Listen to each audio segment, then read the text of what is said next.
Alright, so, alltid ok fan of Star Wars. Okay.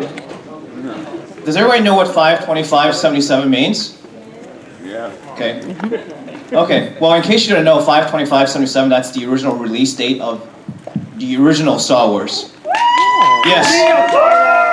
This is before it was called Episode 4, A New Hope. This is Star Wars, okay? It was really, for those who don't know, who grew up in the 70s here? You're old. Okay. Anyways, in case you don't know, apparently in Montreal it was released a month afterwards. So May 25th was like select theaters back in the day in the 70s, because back in those days it was not 2,000 seems to dump movies, but they would just be select theaters. So we'll come to, they'll do a tour of the film, and the film will play in the theater sometimes for a year or two, surprisingly. So anyway, so contrary to belief, May 4th is not the official day for Star Wars. It's no offense, May 25th is the real Star Wars day. So, so welcome to 52577. What you're about to see is a film that's been in work for many years, and what you're about to see is the as close to the director's cut as possible. I really enjoy this film. It's a really touching coming-of-age story set against the backdrop, not just like Star Wars, but also the 70s. I'd like to welcome the director here. Is he around? Yes. I'd like to welcome Patrick Reed Johnson. He was such a big Star Wars fan, he talks like Yoda. So let's bring him Patrick.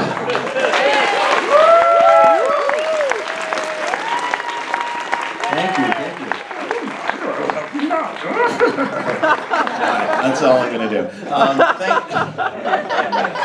Mine.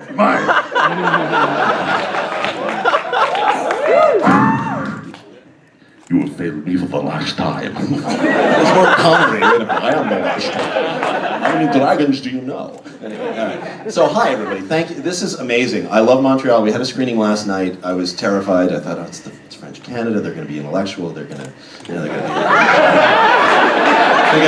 the end they're going to go boo, hiss, throw chairs, like Cannes Film Festival or something. But instead, they really got it. They actually got things that the Americans were like, what? What does that mean? These stories don't run.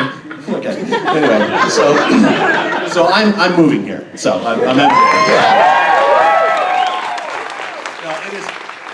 it's remarkable. I mean, seriously, after about 2 decades worth of screenings, this is the best, really the best audience we've ever had, and I'm really grateful that you guys came out at 9:45 on a Sunday. This is awesome. Don't you have school tomorrow or something? You're also anyway, so I'm the best for the last. I'm the oldest guy here. You'd be surprised. Now, the main thing I want to tell you guys is it is a work in progress. I know it shouldn't be. It's been since 2004, and I'll tell you why later. But I'm happy that it is because it's allowed me over the years to do a lot of things like this, interact with audiences and understand their concerns and questions, and be able to kind of cook the film slowly instead of sort of bake it real fast to get it out to distributors and then miss some really great opportunities that we got along the way. This cut is the result of me deciding to save my movie from oblivion a few years ago when the William Morris agency that were representing it worldwide, Cassian Airways and the William Morris Independent had it. And then Cassian Airways and William Morris were gobbled up by Endeavor at the agency, and Cassian was spit out, and we were spit out, and we were homeless. And the movie went into boxes for a couple of years. And I had kids to feed and other things to do, and so it just kind of sat there quietly, biding its time. And then, but it was scratching at the closet door, and it kept scratching at me, and I was like, I really ought to finish it. And in 2012, my at the time girlfriend Morgan Flores, who's a documentary filmmaker, set out on what we called the Hearts of Dorkness tour. It was my 1975 Ford Pinto that's featured in the film. Morgan and I, with a bunch of GoPro cameras and DSLRs, and an RV we called Large Marge, and filled with film students in an editing room, and then we set out across the country from Wadsworth, Illinois, population 750, to Los Angeles to test screen the film anywhere. I mean, literally anywhere. On a hand-strung screen we put up at like the Devil's Tower KOA campground. And screen it there, or and then we, and Harry Knowles at Ada Cool News was a big fan. He said, "Come down and show it at the Alamo Draft House," and we did it there, and it slowly gained this incredible momentum, and people started tracking it on the internet. And Tony Tampone actually found out about our film and invited us here because he was tracking the Hearts of Darkness tour. As a little bonus later when we do the Q&A, the first trailer for Morgan's documentary Hearts of Darkness is going to play as well, which is, I think she's going to be done first and probably win awards. You know, I don't know what's going to happen to us, but I want to just make some excuses. As it is a work in progress, some of this is in HD, some of it is in SD, some of it's in light bright. You know, so it's everything. There are restored scenes from other cuts that we haven't had time to render out at HD that look like they were, you know, shot through a loaf of bread. And all the effects are temp, all the music is temp. The final music's being done by Alan Parsons of the Alan Parsons Project and David Russo. So there's lots of temp cues. You're going to go, yeah, that's Lady Hawk. What is that? You know. And all the effects, believe me, there are some beautiful effects that John Knoll, my very good friend and best man at my wedding, a guy who runs ILM, you ever heard of John Knoll? Wrote a little program called, what was it, Photoshop? Right. Old friend of mine from my model making days, he did a bunch of beautiful effects that we will not be replacing, and then there's a lot of really bad temp effects that we will be replacing, although not with better ones, with worse ones. What? A lot of the sort of temp effects are actually going to be done, instead of motion graphic After Effects style, they're going to be done with miniatures. I mean, going back to Super 8, going back to the tactile reality, the way it ought to be done. So anyway, those are my excuses. I hope you enjoy the film. I appreciate you coming out, and I'll talk to you guys later.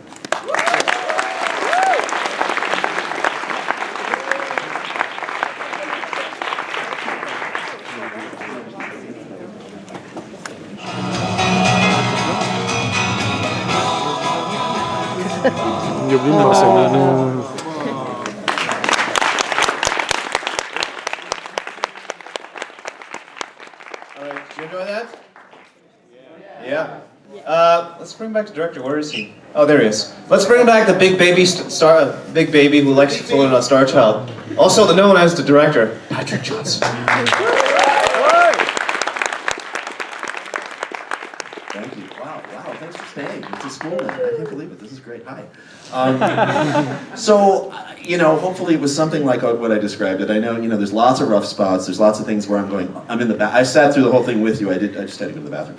But I was back there going, you know, there's lots of times I'm going, oh no, you know, because there's a lot of things that need cleaning up. But the spirit of this cut is about as close as I think we're going to get. There are two little comedy scenes that have been excised that are coming back later, which I want to surprise you with.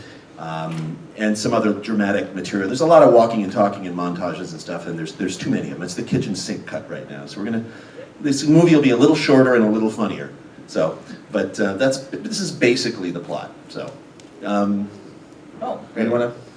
What What should we talk about? Okay, let's stop. We're here. We have the place. Oh yeah. There's Pizza? no other movie afterwards, so. Yeah, there is. There's another movie tonight. Oh yeah, we're showing episode 1 after this. You weren't. Why would you do that? Why would you show it at all? Especially after mine. Okay.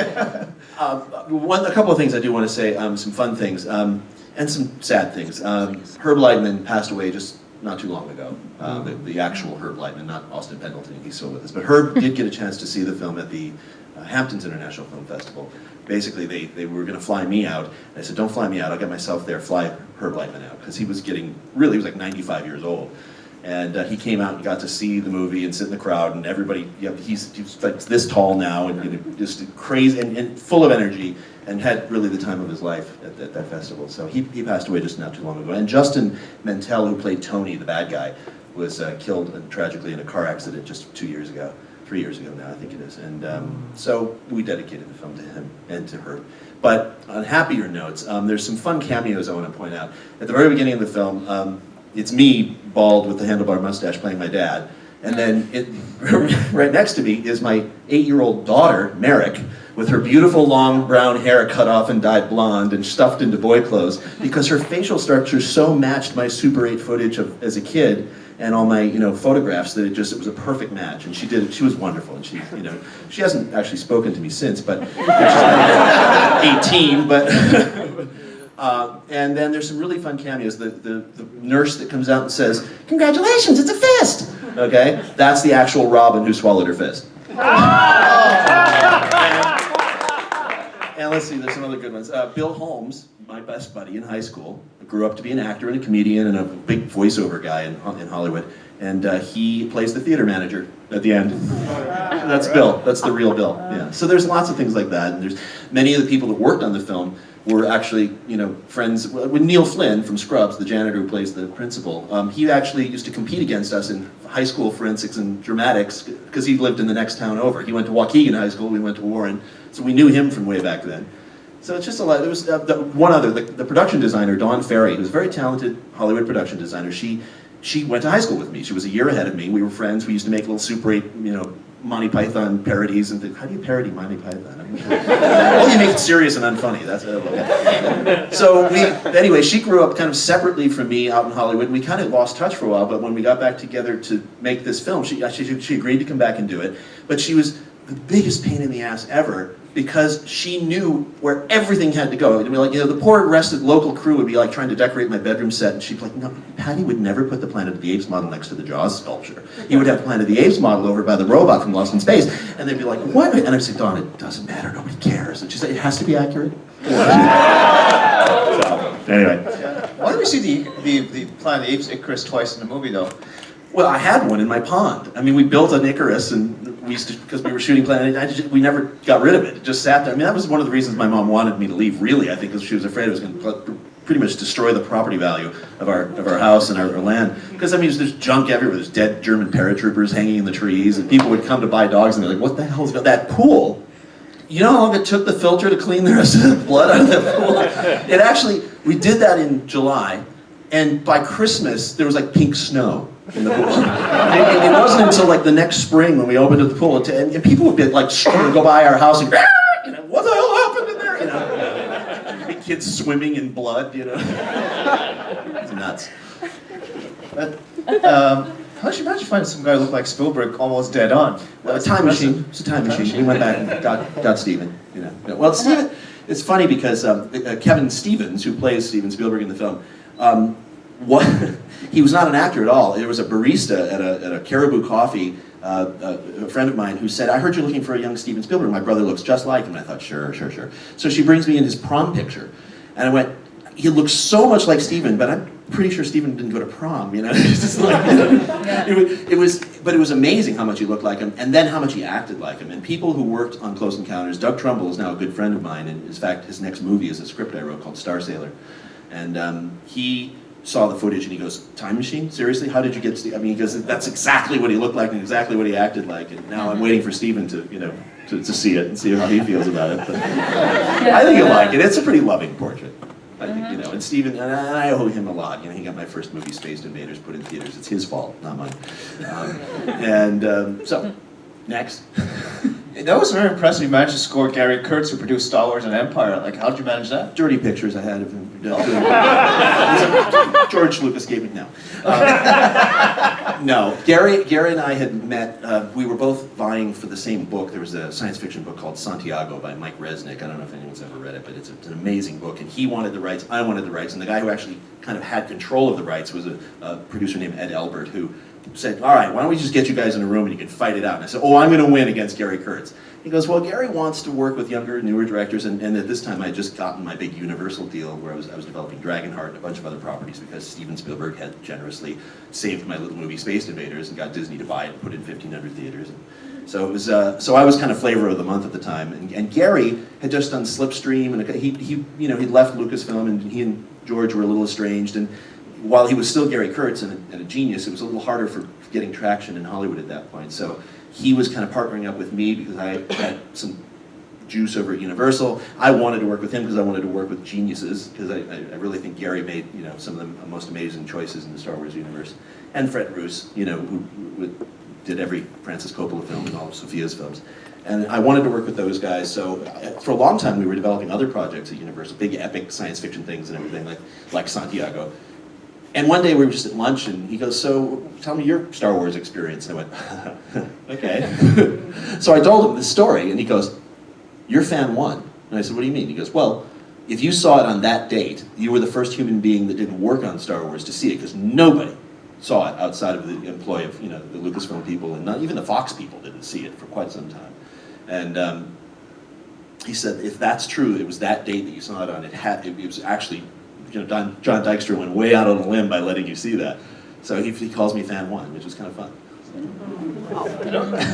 I noticed the film was stretched out over a year. Was that what really happened? Or? It's really actually about 3 years. I had to collapse it for movie terms. I mean, it's a long enough movie as it is, and people say, well, how much of this is true? And I'm like, well, actually, the weirder the event, the crazier the moment in the film, the truer it is. It's the sort of connective tissue moments I had to sort of cobble together to take two different scenes and kind of get them tied together that I'd have to write something that was artificial. But it didn't all happen in exactly that order. All of the characters are the actual names, except for the two villains. The guy that's punching me all the time, the football player, who actually, in another version of the film, has a restorative moment. He saves the day for me near the end. There's a moment in the original cut of the film when Linda and I lay down together. Basically, it's this shot where she lays down and we're kind of facing each other like this, and she starts going, don't you want to use a rubber? And I'm like, I didn't bring a rubber. And she went, get off me! Basically, it's like, it's over. It's like the whole thing is built up to this and it's not going to happen. So I go racing off to the bowling alley, looking in search of a condom, right? And the condom machine has been removed from the balcony. There's just such an unpainted spot on the wall where it used to be like,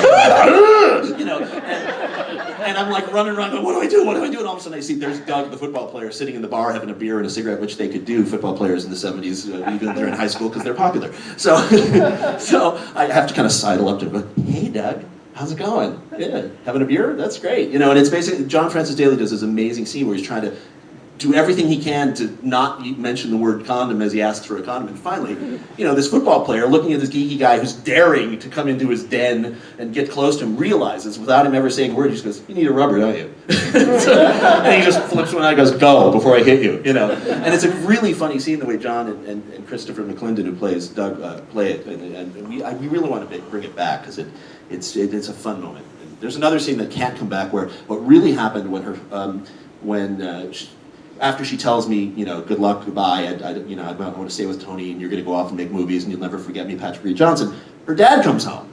The dog comes running in, barking, the dad comes in, we go running back to the bed, and this is what really happened. And I'm naked with my clothes like in a pile. She opens the window, and I dive out, and she throws everything out, closes the window, just draws the blinds just before her dad comes in. And meanwhile, now I've got to run down this street naked, and already there are already neighbors, and the Star Trek girls, and all these people are coming out to see with all the noises, and I'm trying to run with my clothes, and they're falling, and pretty soon it's like, fuck it. So I'm just running down the street naked, and it's a funny scene. But it kind of stepped on the emotions, of that moment. It was kind of like, here she's this big tearful goodbye kind of thing, and then I was like, dun, dun, dun, dun, dun. So, anybody else?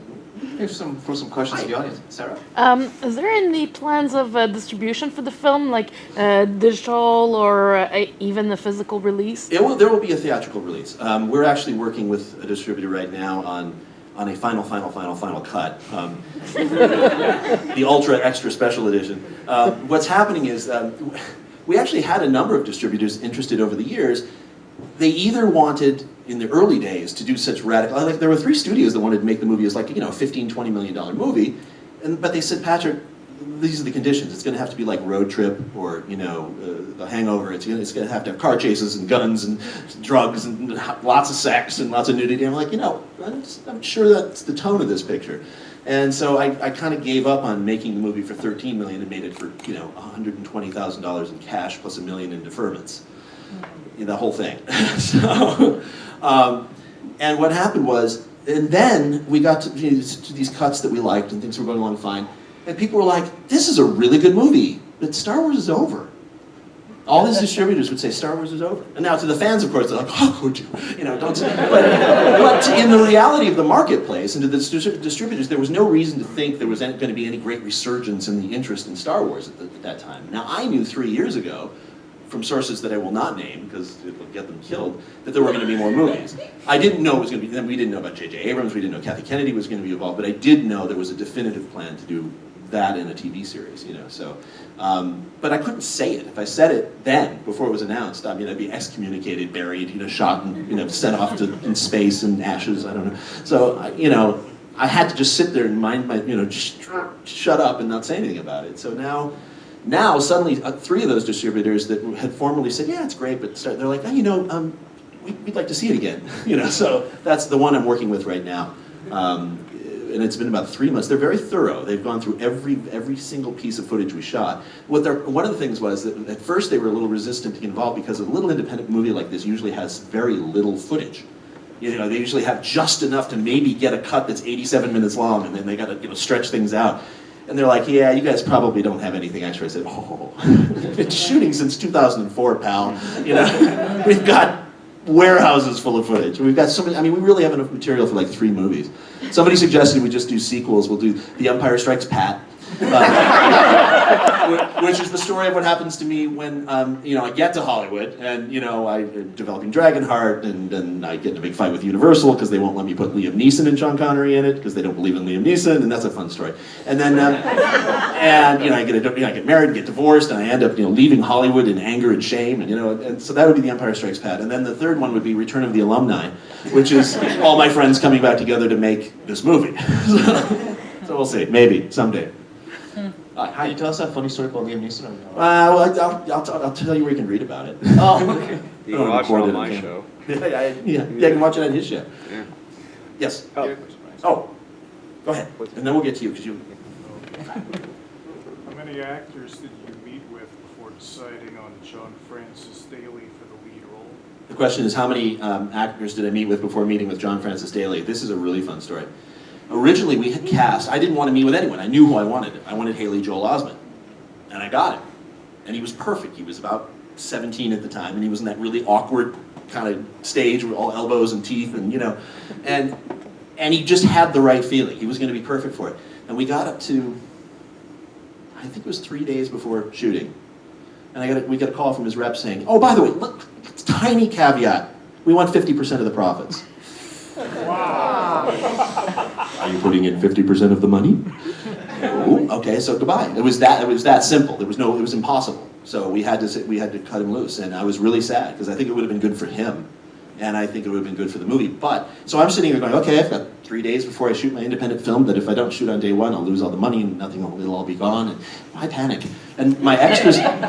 Meanwhile, the entire time we're in pre-production, my extras casting director has been going, I wish you would have cast John Francis Daly. Oh, he would have been John Francis Daly. And she kept, who? I didn't even know what she was talking about. And finally, she goes, from Freaks and Geeks. And I said, he's like 8. She goes, that was 10 years ago.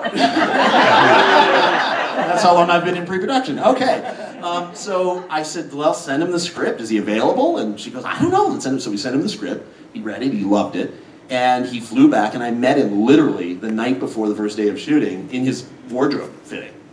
And it was like, and I took one look at him, and if you've ever, you know John Francis Daly without the wig, he calls his hair is like this tight little curly thing. He calls it, and he's Jewish. He calls it his Jufro. You know, and I'm just like, he's so not. This is so wrong. This is not. And so I said, get the wig. So they got the wig. Now, by the way, that hair, that's nothing compared to what I had in high school. I mean, I looked like Chewbacca's grandfather or something. It was weird. But he was so good. John was amazing because what happened was we had no time to prep, no time to rehearse. But what he did, when all the other kids would go, trundling off to the craft service table or go, play games or take off and smoke a cigarette or whatever, he would sit on set, or not where I could see him, and he would watch me direct. He would watch me argue. He would watch me worry. He started picking up all these mannerisms and gesticulations and facial tics and the thing, that I did since I was 5. And it wasn't until I got into the editing room I'd start looking at pieces of footage where he'd just be like reacting to some other actor, and I'd see him do stuff that I do all the time, and I was like, wow, this guy really paid attention to me. And then friends from high school would see the movie and go, whoa, how did he know that you do that? So it was weird. It was really fun. He's a real consummate professional and a fun guy too. Does the best Christopher Walken impression ever. It's amazing and strange how good it is. Wow. It's much better than mine. But anyway. Does he play Russian roulette too? No, you had a question. Yeah, well... Yeah, do you remember it? Yeah. Well, first I thought it was pretty interesting.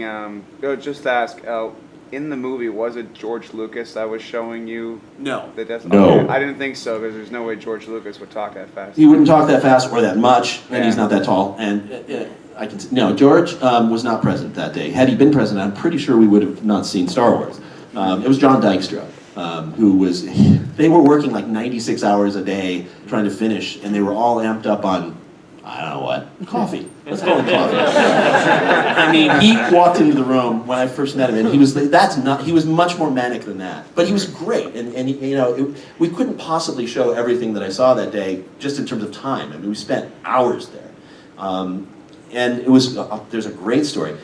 The building of that sequence, what happened was we had shot 60% of the film, 75% of the film, all the Wadsworth, Lake County stuff, in Super 16, 185, Vision stock, and we'd done it all for about $120,000 in cash, which was ridiculous, okay? But we were supposed to get $200,000, but one of our investors, a Canadian, by the way, who shall remain unnamed, was a little bit nuts, and he claimed he was sending $200,000, but he only sent 120, and he said the last 80 was coming during our last couple of weeks of production, which is where we were going to be shooting all the Hollywood stuff, right? Instead, he sent literally a fraudulent wire statement. He didn't really have the money. He was this pathological liar who had actually collected all kinds of money from, I don't know, friends, I don't know what he did, but he had promised everybody the world, he had promised us the world, and then delivered to no one. It was a very bad business. And so we were suddenly without money to finish all the Hollywood stuff. We were done. I mean, we had to basically wrap shooting without any of Herb Lightman, without any of the future general, Douglas Trumbull, ILM, any of that stuff. So I'm like, okay, what do we do? Well, all right, let's cut together a sizzle reel of the best comedy scenes, drama scenes, and we did like 10, 12 scenes, and we got it together.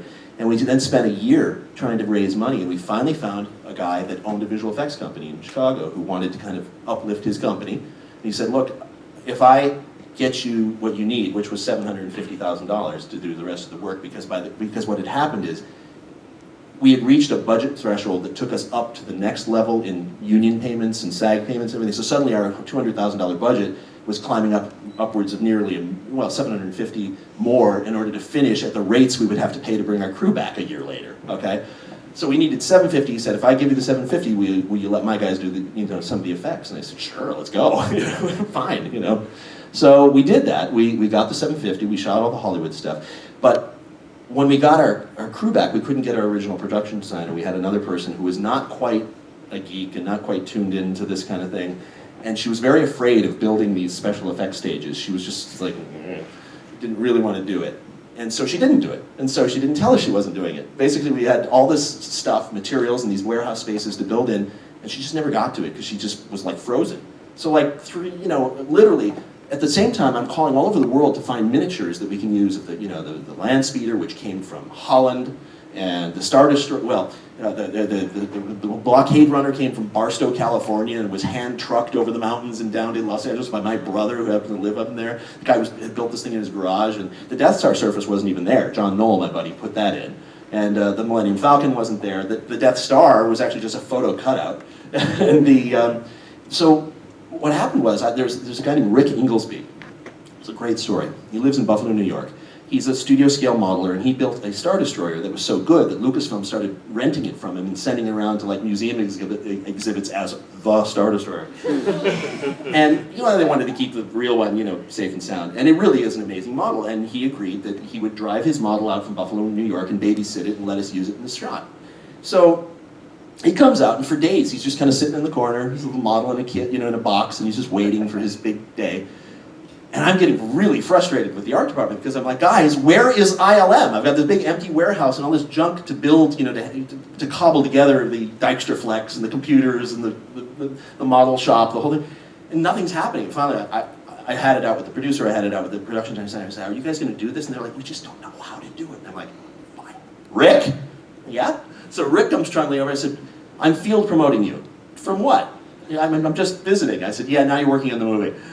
What do you mean? Because I'll bet you that if I give you 3 days being in charge of my entire art department, you can build ILM, can't you? And he goes, yes, I can.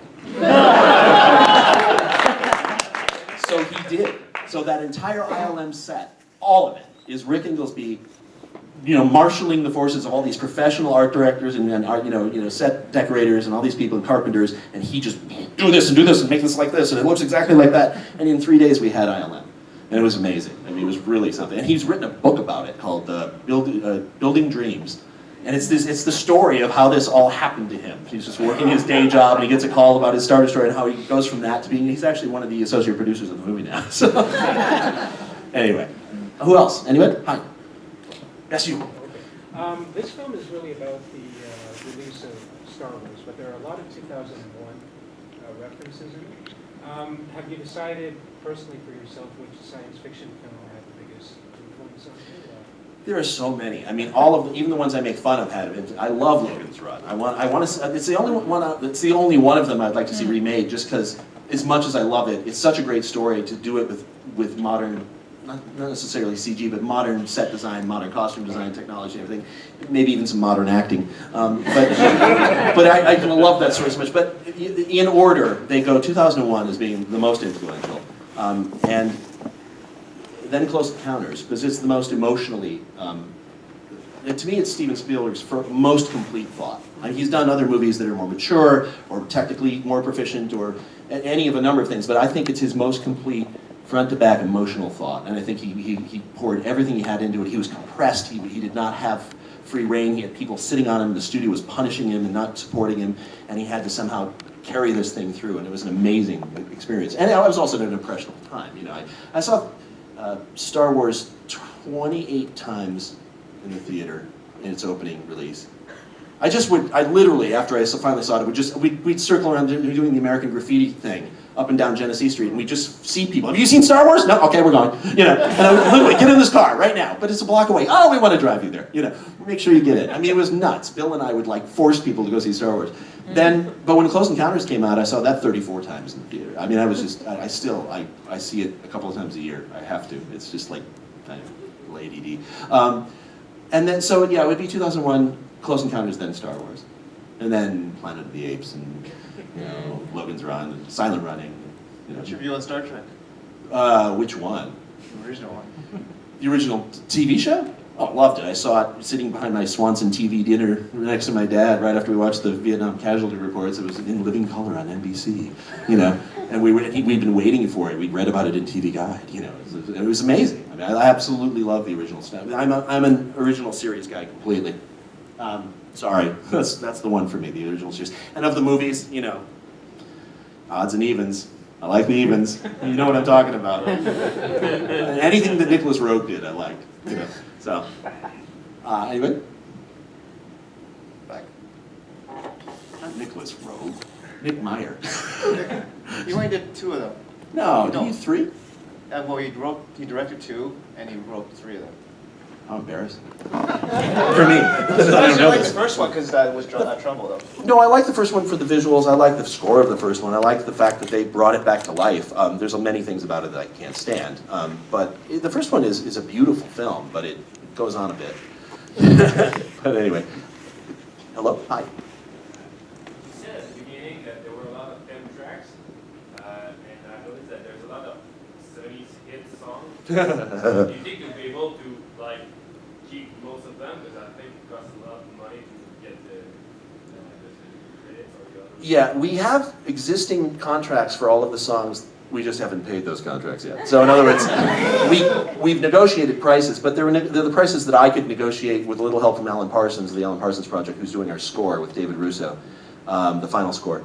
Some of the music that's in there is actually David and Alan's, you know, temp work. And Alan Parsons, of course, will let me just use all of his songs, so that's nice. So maybe I'll just rescore it with all Alan Parsons, because that's pretty much what I listen to most of the time. But it'll come down to the distributor. When we finally make that deal with either the one we're working with now or some of the other international ones, whoever's got the best record deal is going to get the best price. So we're kind of carving that budget item out and saying, look, tell us your appetite. You know, we can have 30 songs or we can have 2. I mean, we've got to have I Am, I Said by Neil Diamond, obviously. And there's a few that are essential. Some of the others are very interchangeable, and I've actually done various screenings even on different nights at a festival where I've changed out songs just to try things out. But I think there's a couple that are pretty essential, and my guess is we'll end up with maybe half of the songs we have now. There's too much music in the movie right now anyway, for my taste. I think it's the kitchen sink mix. You know, we put it all in there just to see how it would play. And there are places where I'm like, okay, why don't we just stop that and let people talk? You know, so could use some breathing. Anybody? Hi. What happened to you? How do you get your first foot in Hollywood when you're right there? How did what? I'm sorry? Well, how did you get your foot wet in Hollywood basically when you got there? Oh, when I got there. Well, that's the TV series. Yeah. I'm actually trying to talk John Francis Daley into doing a series that starts in the mid '80s. You know, or right as I'm getting ready to do Space Invaders. Because what did happen to me from that point on, what I did do, to answer your question more succinctly, sorry, is that I started building models. I was in the visual effects world, and I ended up working for Doug Trumbull, and I ended up writing some stuff for him when he started Showscan. There was a thing in Toronto called Tour of the Universe. I don't know if anyone remembers in the CN Tower. This is back in like, I don't know, 80, 82. You remember it? Yeah, I've been on. It was a precursor to Star Tours. It was the first 747 simulator-based, ride film that was basically the idea. Moses Znaimer, the big broadcast guy, had this idea of building this like theme park in the base of the CN Tower, where you would go in and you'd get like a spaceport passport, and you'd go into this whole shuttle complex, and you'd get aboard this shuttle that apparently would take off from the inside of the CN Tower. And so Mark Stetson was doing the visual effects for Doug, and I was in the model shop, and we worked on that, and they had never written a script for the sort of onboard video from the pilot and the mission control guys and everything. And Doug's like, we need a script for this. And Alan Yamashita, who was the producer of the ride film, said, Patrick can do it. He's great. He's this model maker we have, and he's going to be a writer, and he's going to be the director. And he's like, Doug goes, I know who he is. So Doug actually said, yeah, write it and shoot some video. And so I suddenly my first little directing gig was actually Doug Trumbull letting me shoot like this onboard video for the CN Tower ride. But and I just kept going in visual effects. I ended up, it was weird. I mean, I went on to do second unit directing. I did a little film called Dead Heat. I don't know if anybody knows this film. Treat Williams and Joe Piscopo as zombie cops. Vincent Price and Darren McGavin's a terrible movie. But there's the director kept getting a little bit behind schedule, and at one point, and it wasn't really his fault. It was a very difficult film for the budget. He was doing a really good job, but it fell to me at one point to make up for the lack of schedule to shoot a scene that takes place in this Chinese butcher shop where all the meats come to life and attack Treat Williams. like Peking ducks trying to peck him to death, and livers coming out of the case, and a whole big beef carcass coming out of a freezer and trying to kill him. It's ridiculous. But they said you got 3 days and a second unit crew all night long, shoot the scene with the first unit actors. So when the movie came out, and I was embarrassed for the director because it got kind of crushed by the reviews. But all of the reviews would be going along, and all of a sudden they say, but there's this one scene in a butcher shop that's really cool. So that was kind of the start for me. That's kind of what got me going. In fact, that scene and the script for Space Invaders, which was called Martians at the time with 3 exclamation points, it was prepare to die Earth scum thing. And that scene. And having John Knoll be my best friend and best man at my wedding and vice versa, and so he and I sort of designed this movie Martians to be something we could shoot for like $1 million, and this crazy Italian producer Luigi Cingolani said, I'm going to make this movie, I'm going to take a chance on you, and he did, and it was fun, and we had a lot of fun, and it started John Knoll's career, He actually thanked me for it, it was nice. Now he's head of ILM, I think I can get a discount now. Anybody? Hi. Yeah. So, did you ever nail the Star Trek chick or what? No, I never did. It's funny though. She and I actually there's a lot more to that relationship. I used to have to park my car down the road from Linda's house lest we get discovered sometime when I needed to be jumping out windows. And so she'd say, just park in my driveway, Pat. She was like one of those buddy girlfriends that you have that you never end up getting together with, but she's like your best pal. We're still in touch, actually. And Linda, the real Linda, I'm still friends with. In fact, a week ago in Chicago, I was at a festival, and she came and saw the film for the first time. And she really enjoyed it. She really enjoyed it. I mean, there's a little bit of fictionalization of her deviousness. She wasn't quite as devious as that. It's a, she was a great human being, and she was really thrilled to see it. And she brought her niece, who was like cracking up seeing her aunt do all these insane things. Anybody else out there?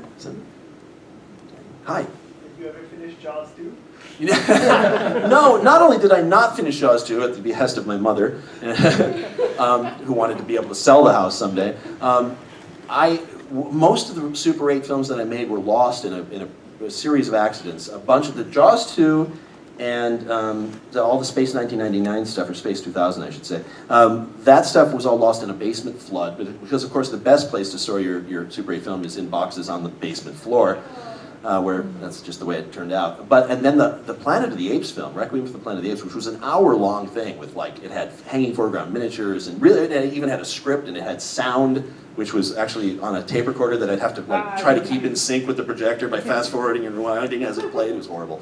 That film, which I was actually pretty proud of though, because we started making it when I was literally 9, and finished it when I was 12. But it was really fun. And what happened was, I only had one giant reel for my projector. And my mom, who had all this dog business, this Airedale Terrier business, they wanted to shoot footage all the time of the dog shows, all right, that they would go to.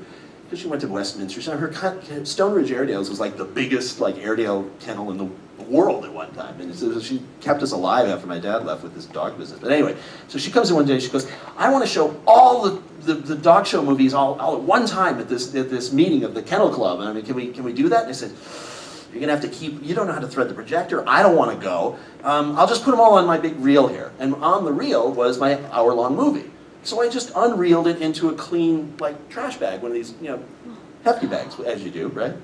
Yeah. And I put it in my closet. No problem. It's a clean, static-free bag. No big deal. It's going to be fine. And I went to school.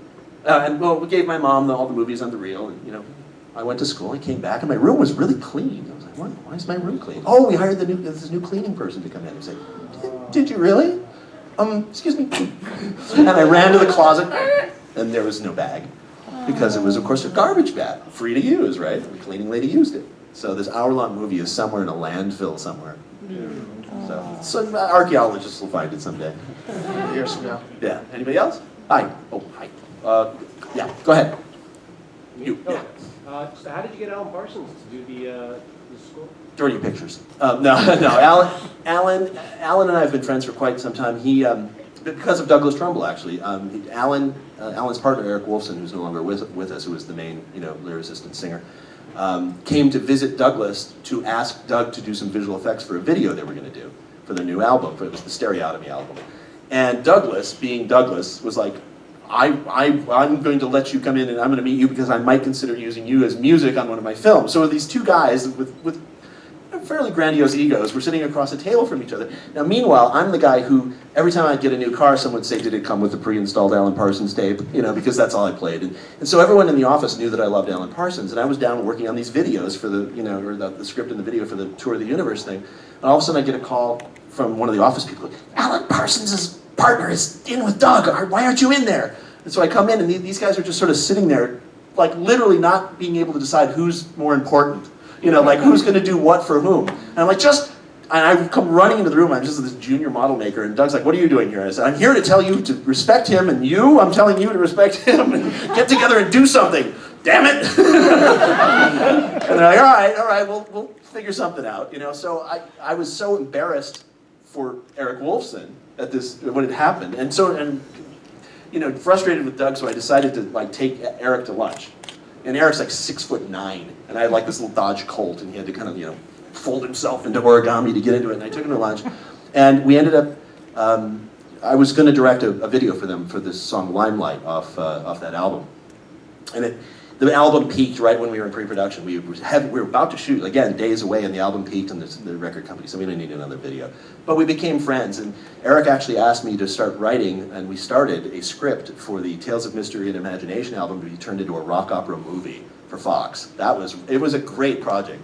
I really wish we'd done it because it was really fun. It's basically about Poe being taken on a tour of his stories by death to prove to Poe that he had any value before he dies. Because how Poe went missing for a few days. Okay. Anyway, so and what happened to finally answer the question, Alan, we didn't meet until a couple years later. We were supposed to have a meeting at the Bellage Hotel, and he was coming over, and Eric wanted to introduce us and talk about the project.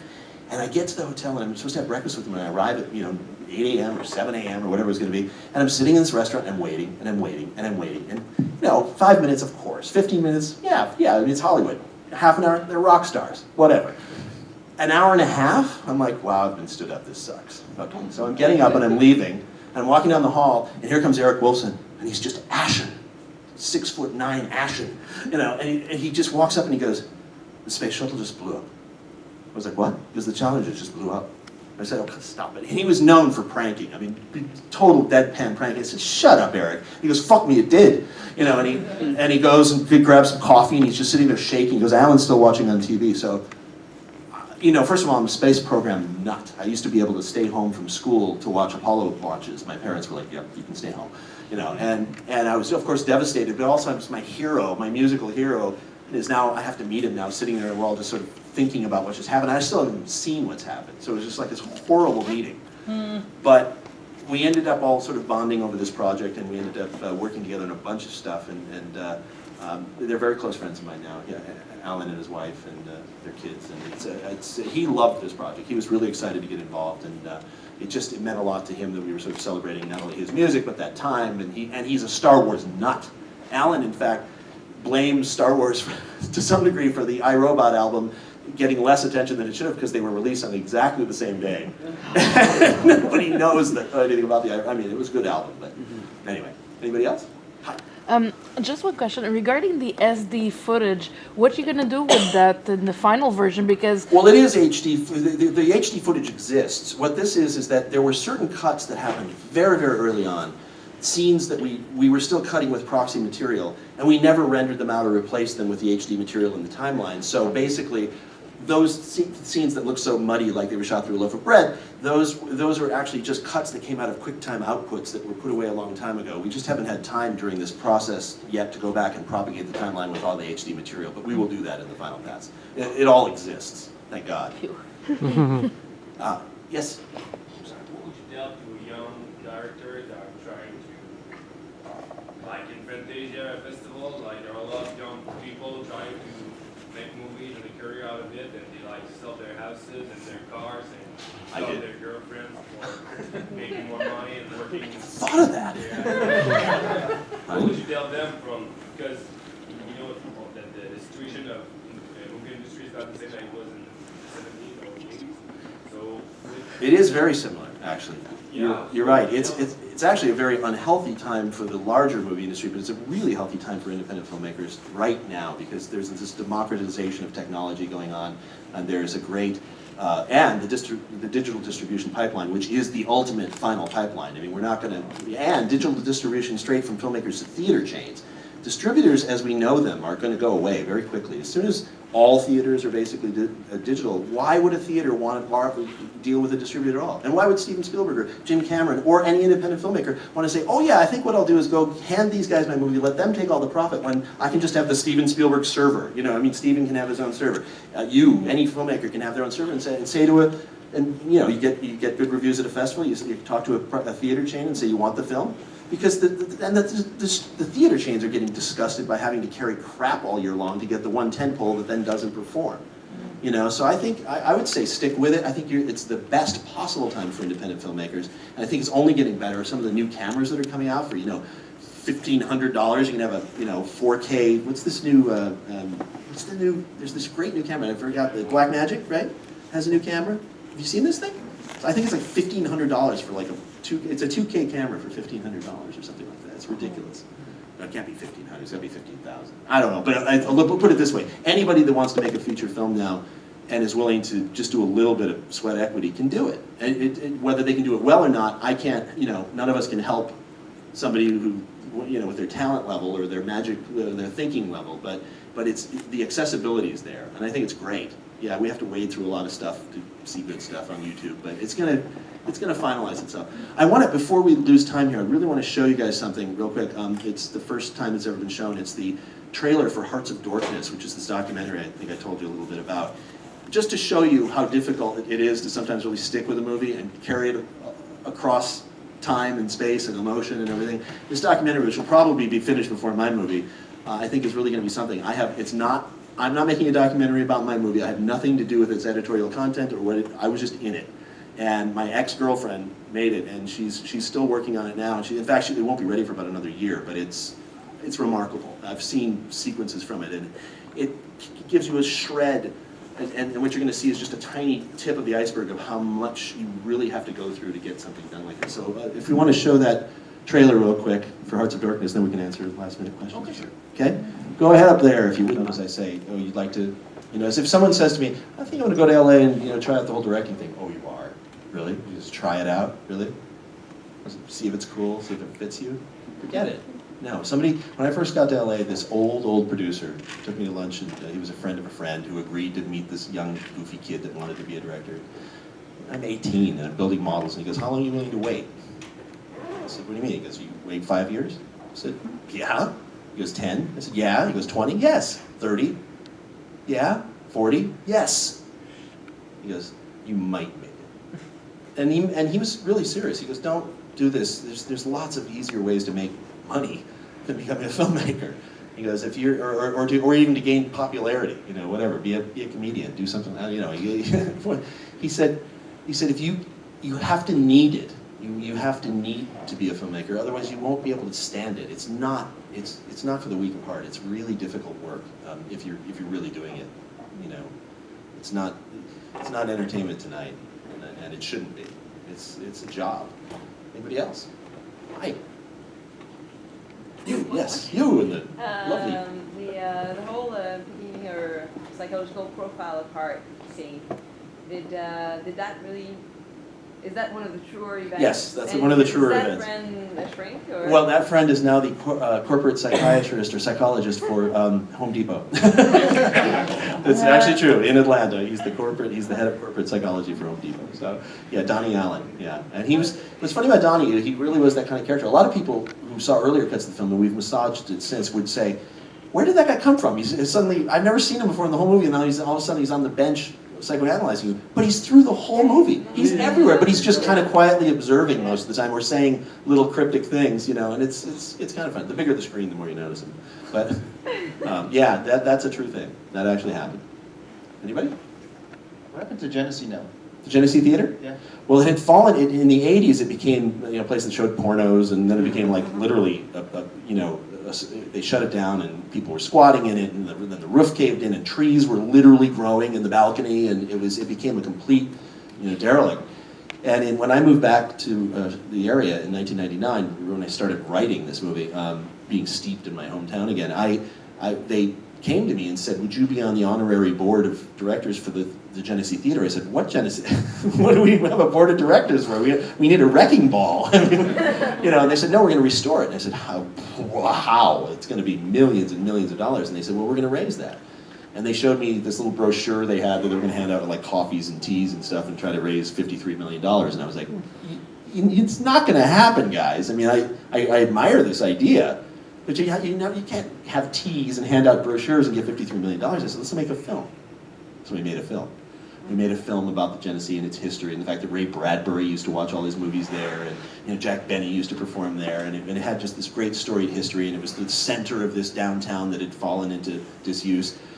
And this guy named Ray Shepherdson, who's restored theaters all over the United States, some of the best old movie houses that have been restored, he's done, and he came aboard, and so we made this video.